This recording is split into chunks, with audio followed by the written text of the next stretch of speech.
Hello students, कैसे हैं आप सब। मुझे मालूम है कि आप सब बहुत अच्छे होंगे, क्योंकि अगर मैं बहुत अच्छा हूं तो आप भी बहुत अच्छे होंगे। तो जैसे कि हमारा टॉपिक था स्टैटिस्टिक्स, सांख्यिकी, स्टैटिस्टिक्स। इसमें हम कल की वीडियो में एक चीज पढ़ चुके थे कल की वीडियो में, और वो वीडियो में हमने ये पढ़ा था कि जो समांतर माध्य होता क्या है, समांतर माध्य को निकाला कैसे जाता है, समांतर माध्य निकालने के कितने मेथड होते हैं, वो सारी चीज हमने देखी। और कितने टाइप के क्वेश्चन जो होते हैं वो समांतर माध्य निकालने के लिए आ सकते हैं, वो सारी चीजें हमने पढ़ी हैं। तो समांतर माध्य निकालने के तीन तरीके होते हैं, तीन मेथड होते हैं, आपको बहुत अच्छे से पता है। एक तो होता है, कल हमारे क्वेश्चन था जो हमने लास्ट टाइम में बिल्कुल एंड में छोड़ दिया था, रह गए थे, तो हमने आपसे बोला भी था कि हम जो है ये सारा क्वेश्चन अगली वाली वीडियो में लेकर आएंगे। तो आप जो है अगर पूरी स्टैटिस्टिक्स अच्छे से सीखना चाहते हैं, देखना चाहते हैं, तो आप जो है इस वाली वीडियो को बहुत अच्छे से देखें, ताकि इस वाली वीडियो में बहुत सब कुछ आपको जानकारी मिल सके। लेकिन ये जो यहाँ पे अब जो वीडियो सेकंड वीडियो जिसको हमने कल बताया था, उसका जो हमने एक एग्जांपल पर छोड़ा था, यानी जहाँ पे हमने मेथड लिख दिए थे, जब आंकड़े तथा बारंबारता दी हो, यानी हमने ये बताया कि जब आंकड़े, यानी जहां पर ओनली आंकड़े दिए होते हैं, वो हमारी कल की क्लास कंप्लीट हो गई। अगर आप ये देखना चाहते हैं जहां पे ओनली ऑब्जर्वेशन दिए होते हैं, जहां पे केवल पद दिए होते हैं, उनके लिए हमें क्या मेथड होता है, कैसे क्वेश्चन को सोल्व करते हैं, वो कल की वीडियो में आप देखिए। वीडियो 1 लेक्चर 1 में आपको सब कुछ मिल जाएगा। अगर आप देखना चाहते हैं कि अगर कहीं पे फ्रीक्वेंसी और ऑब्जर्वेशन यानी पद दोनों चीज गिवन हो, तो वहां पे कैसे मीन फाइंड करेंगे, मीन फाइंड करने के कितने तरीके होते हैं। तो मीन फाइंड हम तीन मेथड से कर सकते हैं उस कंडीशन में, जिस कंडीशन में आपको ऑब्जर्वेशन और फ्रीक्वेंसी दोनों चीज गिवन हो। लेकिन निकाल हम उसके भी सकते हैं, लेकिन बस उसको हमने एक ही मेथड से सिखाया कि जहां पे हमने कल की वीडियो में आप देखोगे जो मैंने आपको बताया है वो बिल्कुल फाइनल है, उसी चीज को आप सीखिए। 1 नंबर 2 नंबर का जो क्वेश्चन आने वाला वो कभी आपसे नहीं छूटेगा। लेकिन कम टू द पॉइंट पे चलते हैं। हमारे पास क्वेश्चन है कि निम्नलिखित सारणी से माध्य ज्ञात कीजिए, और अगर वो मेथड जा रहा है प्रत्यक्ष विधि से, तो यहाँ पे हम सोल्व डालेंगे। सॉल्यूशन होता है हमारे यहाँ पे प्रत्यक्ष विधि। तो विधि जो होती है वो होती है हमारी प्रत्यक्ष विधि, और प्रत्यक्ष विधि का मतलब होता है डायरेक्ट मेथड। कौन सा मेथड? Direct method. तो हम यहाँ पे क्या करते हैं, इसमें बहुत लंबा प्रोसेस नहीं होता, इसका बहुत सिंपल प्रोसेस होता है। ये एक्स होता है जो आपको यहाँ पे आपको वैल्यू गिवन होंगी, और यहाँ पे रखेंगे 10, 20, 30, 40, 50 और 60। यहाँ पे फ्रीक्वेंसी रखेंगे। फ्रीक्वेंसी जो है हमें मालूम है कितनी है, 5, 2, 1, 3, 2, 1। इसमें बिल्कुल सिंपल मेथड है। क्यों सिंपल मेथड है, क्यों डायरेक्ट मेथड कहा गया है इसमें? क्योंकि इसमें सब कुछ डायरेक्ट ही हो जाता है। इसमें अब हमें क्या करना है, हमें फॉर्मूले के अंदर एफ एक्स आ रहा है, फॉर्मूले के अंदर एफ एक्स आ रहा है। एफ एक्स कैसे निकलता है वो बिल्कुल सिंपल तरीके से आपको मालूम है। एफ की मल्टीप्लाई एक्स से होती है, एफ इंटू एक्स। तो आप बहुत अच्छे से जानते हैं 10 5 50 और 20 2 40, यानी 30 की जब मल्टीप्लाई 1 में करेंगे तो 30, और 40 की या 3 में करेंगे तो ये हो जाएगा आपका 120, और 5 की 2 में करेंगे तो 100, और 60 की 1 में करेंगे तो 60। ये सारे का सारा आपका एफ एक्स आ गया। अगर मैं आपसे जानना चाहूँ कि व्हाट इज एक्स, यहाँ पे एक्स क्या है, तो आप ये सारे एक्स बताएंगे कि 10, 20, 30, 40, 50, 60 ये सब एक्स है। मैं कहता हूँ यहाँ फ्रीक्वेंसी क्या है, तो आप बहुत अच्छे से बताएंगे कि जो 5 2 1 3 2 1 ये सब फ्रीक्वेंसी है। लेकिन अगर मैं पूछता हूँ एफ एक्स क्या है, तो जो भी आपने मल्टीप्लाई करके निकाला है वो एफ एक्स है। अब मैं चाहता हूँ इसका समीशन ऑफ एफ एक्स, मैं चाहता हूँ इसका टोटल सिग्मा एफ एक्स चाहता हूँ मैं यहाँ से। तो सिग्मा एफ एक्स निकालने के लिए क्या करते हैं आप, सिग्मा का मतलब होता है जोड़, किसका? एफ एक्स का। एफ एक्स कौन है? वो सारे जो आपकी नजरों के सामने है, जो आप देख रहे हैं, ये सारा एफ एक्स है। इनका मैं टोटल करूंगा, तो टोटल करने के बाद देखते हैं कितना आता है। 0, आपकी 0 रहेगी। अब यहाँ पे आता है 5 5 और 4 9 9 3 12, 12 2 16 16 और 6 22, और कैरी 1 कैरी 2 हो जाएंगे। इसके बाद 2 2 4। एक बार फिर चेक कर लिए, 0 0 0।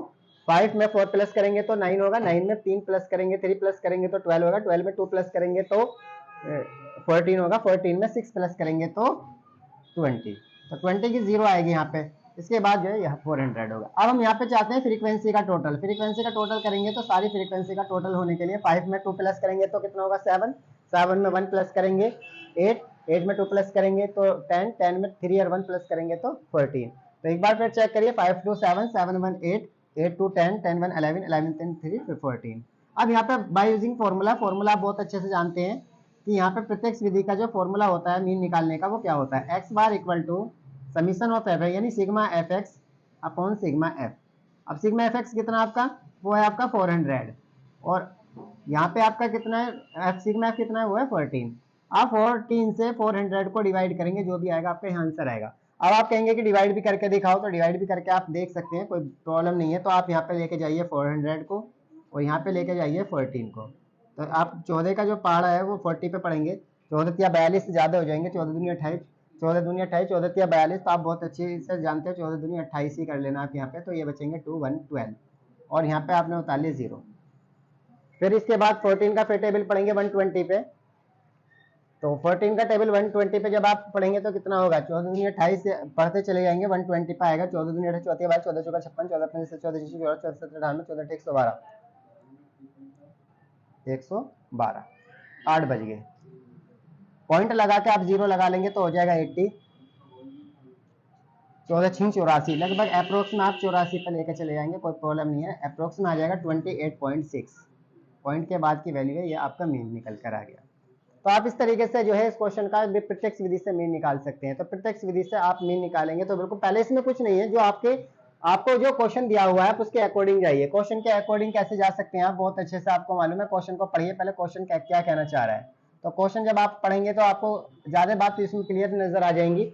आपने देखा, निम्नलिखित सारणी से माध्य प्रत्यक्ष विधि से ज्ञात कीजिए। अगर इस प्रत्यक्ष विधि का नाम न देता तो अभी इस क्वेश्चन को आप प्रत्यक्ष विधि से ही सोल्व करते तो ज्यादा बेस्ट होगा, क्योंकि प्रत्यक्ष विधि से सोल्व करने के लिए आपको x की और f की मल्टीप्लाई करनी होती है। जब आप x की और f की मल्टीप्लाई करते हैं तो सीधा सीधा fx हो जाता है, fx की जो है सीधा fx निकल जाता है। तो fx का टोटल कर देते हो समीशन ऑफ fx यानी सिग्मा fx हो जाता है, और f का टोटल कर लेते हैं तो वो सिग्मा f हो जाता है। हम फॉर्मूला लगाते हैं, फॉर्मूला लगा के sigma fx upon sigma f, sigma fx आपका 400 है और सिग्मा f जो है आपका 14 है। 14 से 400 को डिवाइड करेंगे तो 28.6, दिस इज आंसर। ये आपका फर्स्ट मेथड है। अगर आपके कुछ के बच्चे के मन में आ रहा है कि सर आप तो क्वेश्चन वो आ रहे हैं जो ग्रुप डाटा आ रहा है, तो ग्रुप डाटा मैं कह रहा हूं कि मैं वहां पे भी पहुंचूंगा। मैंने आपको फर्स्ट टाइम पढ़ाया था जब ओनली ऑब्जर्वेशन दिए होते हैं, फ्रीक्वेंसी नहीं दी होती, वो आपने पहली क्लास में पढ़ लिया।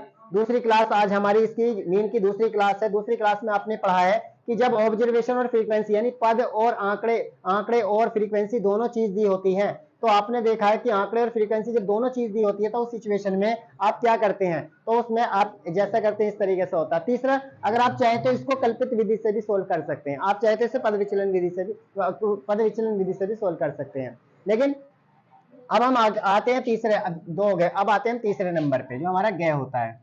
जब आंकड़े वर्गीकृत हो, जब आंकड़े वर्गीकृत का मतलब वर्गों के रूप में, जब आंकड़े वर्गीकृत हो परंतु बारंबारता दी हो,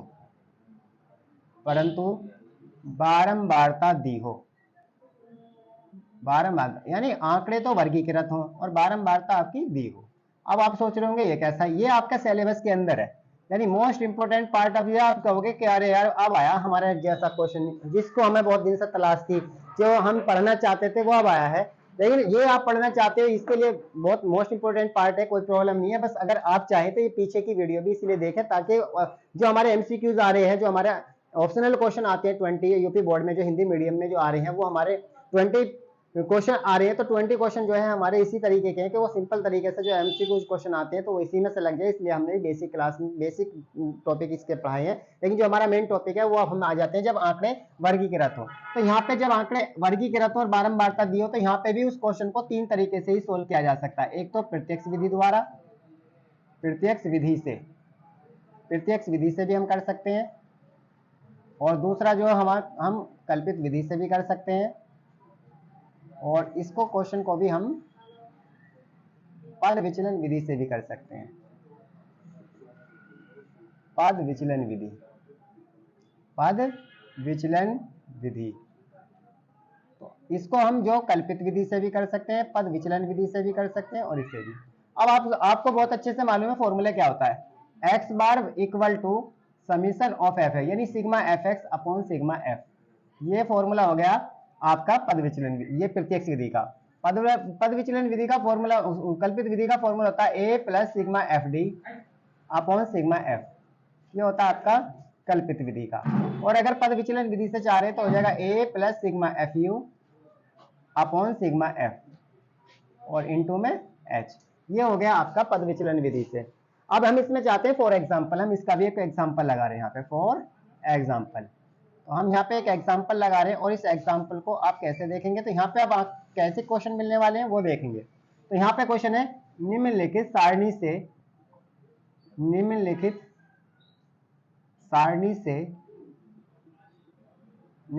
सारणी से माध्य निकलवा रहा है, लेकिन वो कह रहा है कल्पित विधि से ज्ञात कीजिए। अभी मैं आपको इसमें इसी क्वेश्चन में मैं तीनों मेथड अभी समझा दूंगा, तो इसलिए आप पहले क्वेश्चन को देखिए। कल्पित विधि से ज्ञात कीजिए, कल्पित विधि से ज्ञात कीजिए, कल्पित विधि से ज्ञात।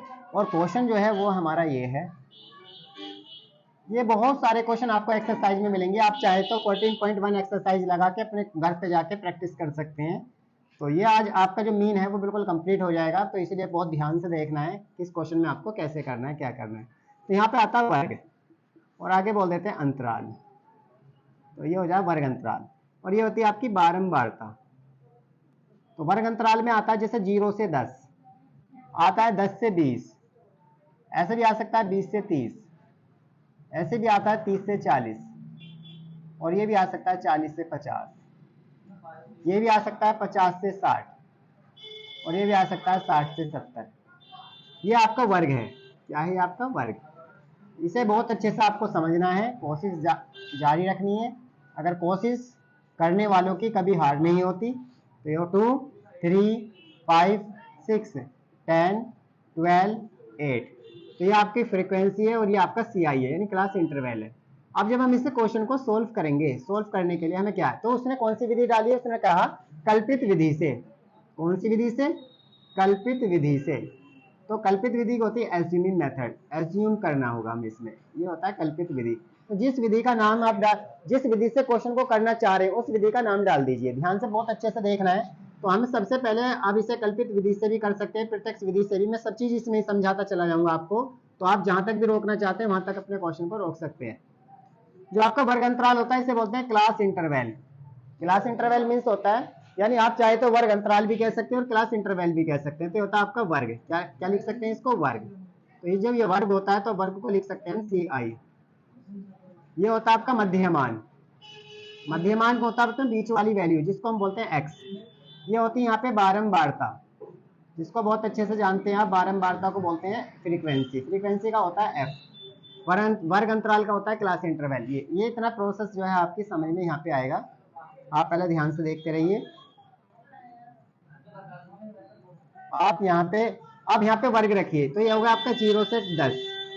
आप रखिए यहाँ 10 से 20, आप रखिए यहाँ 20 से 30, आप रखिए यहाँ पे 30 से 40, ये हो जाएगा आपका 40 से 50, और ये हो जाएगा 50 से 60, और ये हो जाएगा 60 से 70। इसे बॉक्स को आप बंद कर दीजिए ताकि आप इस क्वेश्चन को सोल्व कर सकें। मध्यमान कैसे निकलता है? इसके अंदर दो लिमिट होती हैं, एक होती है उच्च सीमा, एक होती है निम्न सीमा। एक होती है लोअर अपर लिमिट, एक होती है लोअर लिमिट। तो इसमें जो सीमा निम्न सीमा, एक होती है निम्न सीमा, एक होती है उच्च सीमा, दोनों को आपको प्लस करना है। 0 में 10 प्लस करिए। 0 में जब 10 प्लस करेंगे तो 10 होगा, 10 का हाफ करेंगे तो 5 आ जाएगा। आपने 5 निकाल लिया यहाँ पे। ऐसे 10 में 20 प्लस करिए। 10 में 20 प्लस करने के बाद 30 आ जाएगा। 30 का हाफ जो है 15 हो जाएगा। अब आप इन दोनों में अंतर देखिए। हाँ, वही अंतर है जो आप सोच रहे हो, 10 का ही अंतर है, क्योंकि 15 में से जब 5 निकालेंगे तो 10 का अंतर है। तो अंतर जो आपने देखा है वो 10 का अंतर आ रहा है। तो 10 प्लस करते चले जाइए। यहाँ पे हो जाएगा 25, यहाँ पे हो जाएगा 35, यहाँ पे हो जाएगा 45, यहाँ पे 55, और यहाँ पे 65। तो ये हो जाएगा 1 2 3 4 5 6 7, 1 2 3 4 5 6 7। अब हमें इसमें किसी को एज्यूम करना है। किसी को क्या करना है इसमें? एज्यूम। जब हम इसमें से किसी क्वेश्चन को एज्यूम करेंगे, मान लीजिए हमने 35 को यहाँ पे एज्यूम कर लिया, यानी इसको कल्पित माध्य मान लिया हमने ए को। तो एक बार बताइए वर्ग क्या है? सारे ये सारे वर्ग हैं। 0 से 10, 10 से 20, 20 से 30, ये सारे वर्ग हैं। मैंने कहा कि इसमें मध्यमान क्या है, तो आपने बताया कि जो मध्यमान है जिसको मिड वैल्यू बोलते हैं वो क्या है? वो आपकी ये सारी मिड वैल्यू है, यानी ये सारी x की वैल्यू है। लेकिन हमने इसमें एक को a मान लिया है। इसमें अब एक a है, बाकी सारे x हैं, लेकिन हमें यहाँ पे निकालना विचलन। क्या निकालना है यहाँ पे? विचलन। तो d बराबर x माइनस a। तो ये विचलन कैसे निकलता है? यानी x, सारे x के मानों में से a की वैल्यू को घटाना पड़ेगा। ये सब किसकी वैल्यू है? x की वैल्यू है। लेकिन 35 किसकी वैल्यू है? a की वैल्यू। तो हमें सारों में से किसको घटाना है? सारों में से 35 को ही घटाना है। तो घटाइए, 5 में से 35 जाएंगे तो माइनस के 30। इससे पहले आप यहाँ पे 2 3 5 6 10 12 8, ये फ्रीक्वेंसी उतार लीजिए। इसके बाद आप 5 में से 35 निकालेंगे तो माइनस के 30 हो जाएंगे, और 15 में से 35 निकालेंगे तो माइनस के कितने होंगे, माइनस के होंगे 20, और 25 में से 35 निकालेंगे तो होंगे माइनस के 10। और जब 35 में से 35 माइनस करोगे तो 0 आएगा। अब ये माइनस में आ गए। अब यहाँ देखिए, आप सोचोगे कि इसमें बीच वाला क्यों माना है। बीच वाली को हमने एस्यूमिंग कल्पित माध्य इसलिए माना ताकि आधी वैल्यू नेगेटिव आधी पॉजिटिव आने से क्वेश्चन की वैल्यू जो है, जो हमारा कैलकुलेशन है उसकी इजी हो जाए। कैलकुलेशन इजी करने के लिए प्रोसेस हमने क्या है, अगर कैलकुलेशन डिफिकल्ट हो जाती है, अगर हम इसे एक को ऊपर को मान लेंगे तो सारी पॉजिटिव वैल्यू आ जाएंगी, नीचे मान लेंगे सारी नेगेटिव आ जाएंगी, और जब सारी नेगेटिव सारी पॉजिटिव आ जाएंगी तो क्वेश्चन थोड़ा डिफिकल्ट हो जाएगा। इसलिए हमने इसमें बीच वाले को माना है। 45 में से 35 को माइनस करोगे तो 10 आ जाएगा, 55 में से 35 को करेंगे तो 20 आ जाएगा, 65 में से करोगे तो 30 आ जाएगा। तो आप ये चेक करें, 45 में से 55 में 65 में, तो ये निकल कर आ गया आपका डी। अभी मैं आपको यहाँ पे एक छोटा सा चीज समझाना चाह रहा हूँ। जैसे आप मानिए, अगर आप ये सोच रहे हैं कि सर हम तो इसको जो है प्रत्यक्ष विधि से करेंगे, तो मैं कह रहा हूँ कि इसमें ये निकालने का जो आपने विचलन निकाला है, जो इसमें इसे निकालने की जरूरत नहीं है। जो आप विचलन निकाल रहे हैं इसको निकालने की जरूरत नहीं है, क्योंकि ये सब चीज जो है आपका छोड़ के फिर आप एफ की एक्स से मल्टीप्लाई कर देना। जब आप एफ की एक्स के साथ मल्टीप्लाई कर देंगे, देखो ध्यान से, इसमें केवल वर्ग फालतू आ जाता है, एक्स्ट्रा आ जाता है, जो वर्ग अंतराल है वो एक्स्ट्रा आ जाता है।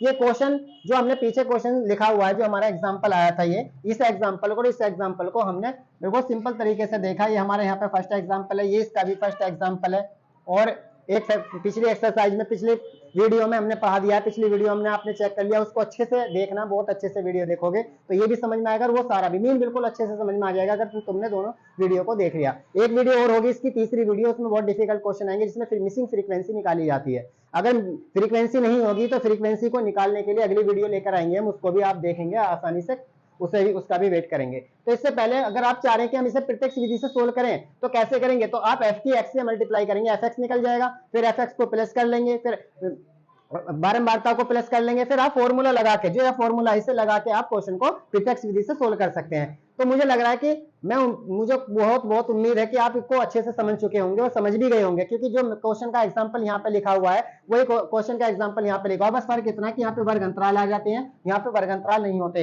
ये जो डाटा होता है, जो ये आंकड़े होते हैं, ये वर्गीकृत आंकड़े होते हैं, ये अवर्गीकृत आंकड़े होते हैं, क्योंकि इनमें अवर्गीकृत होता है, ये वर्गीकृत होता है। तो इसलिए हमने कहा कि ये प्रत्यक्ष विधि से आप चाहे तो एफ की एक्स से मल्टीप्लाई करके प्रत्यक्ष विधि से क्वेश्चन को सॉर्ट आउट कर सकते हैं बहुत आसानी से। लेकिन आप सोच रहे हो कि कल्पित विधि से कैसे करेंगे। कल्पित विधि का प्रोसेस ये है कि इसमें विचलन निकाल देते हैं आप। विचलन निकालने के बाद आप इसकी एफ की डी से मल्टीप्लाई करेंगे, एफ की डी से। अगर हाँ इसे थोड़ा सा अगर पद विचलन में जाना चाहते हैं तो इनमें से किसी एक वैल्यू को आप ये देखिए, इनमें वेनिस्ट वैल्यू क्या है, कॉमन वैल्यू क्या है, तो मेरे हिसाब से 10 कॉमन वैल्यू, क्योंकि 10 से सारे कट जाएंगे, 10 से सारे कट जाएंगे तो 10 जो है वेनिस्ट हो जाएगा, तो h की वैल्यू 10 हो जाएगी, h की वैल्यू 10 हो जाएगी। जब h की वैल्यू 10 हो जाएगी तो आप बहुत अच्छे से जानते हैं कि हम यहाँ पे स्टेप डेविएशन का मेथड लगा सकते हैं, पद विचलन विधि लगा सकते हैं। पद विचलन विधि अगर हम यहाँ पे लगा देंगे तो बहुत आसानी से पद विचलन विधि में बस केवल एक और यहाँ u आ जाएगा, केवल यहाँ u, d के बाद u निकल कर आता है, उसके अंदर d के बाद u निकल कर आता है, फिर u की f से मल्टीप्लाई हो जाती है, फिर वो fu बन जाता है, फिर वो fu बन जाता है। जहां मैंने d निकाल के छोड़ दिया है, अगर मैं यहाँ पे d निकाल के छोड़ दूंगा तो मुझे f की d के साथ मल्टीप्लाई करनी पड़ेगी। लेकिन अगर मैं d ना निकाल के एक लाइन और चला जाऊं तो वो निकल कर आएगा u, क्या निकल कर आएगा वो u। अगर मैं फिर f की u से मल्टीप्लाई करूं तो fu बन जाएगा, तो फॉर्मूला निकल कर वो सामने आ जाएगा, पद विचलन विधि का फॉर्मूला लगेगा फिर वहां पे। तो आप इसे समझिए, आप यहाँ पे 30 की 2 में करेंगे तो 30 दूनी 60 हो जाएगा, 30 की फिर 20 में करेंगे तो ये भी 60 हो जाएगा, 5 की 10 में करेंगे तो ये 50 हो जाएगा, 6 की 0 में करेंगे तो 0 हो जाएगा, 10 की 10 में करोगे तो 100 हो जाएगा, और 12 की 20 में करोगे तो 240 हो जाएगा, 8 की 3 में करेंगे 8 के 24 240 हो जाएगा। माइनस माइनस के ये रे और प्लस प्लस के ये रे, हम इन सारों को प्लस करेंगे, माइनस माइनस को एक साथ प्लस करना, प्लस प्लस को एक साथ प्लस करना। तो देखो प्लस के पहले प्लस के लिखिए 0, 4 4 8, अब यहाँ 2 और 2 4 1 5, यानी 580 हो गए प्लस के। अब यहाँ पे 0 के 0, 6 6 12 और 12 5 17, 170 हो गए माइनस के। तो ये हो गए माइनस के, प्लस के, जब आप इसे घटाएंगे तो 8 1 और ये हो जाएगा 4। तो मेरे हिसाब से बचा 400, मेरे हिसाब से, क्योंकि आप देखा 0 के 0, 4 4 8 2 2 5, तो मेरे हिसाब से बचा 410। ये आपका निकल का आ गया सिग्मा एफ डी। क्या निकल का आ गया ये सिग्मा एफ डी। अब मुझे यहाँ पे सिग्मा एफ डी चाहिए, तो सिग्मा एफ का मतलब है सारी बारंबारताओं को जोड़ लो, 3 और 2 5, 5 और 5 10, 10 से 16, 16 10 26, 26 और 2 28, 28 10 38, 38 और 8 46, 46, और इसके बाद a जो है आपने 35 मान रखा, उसे 35 रखिए।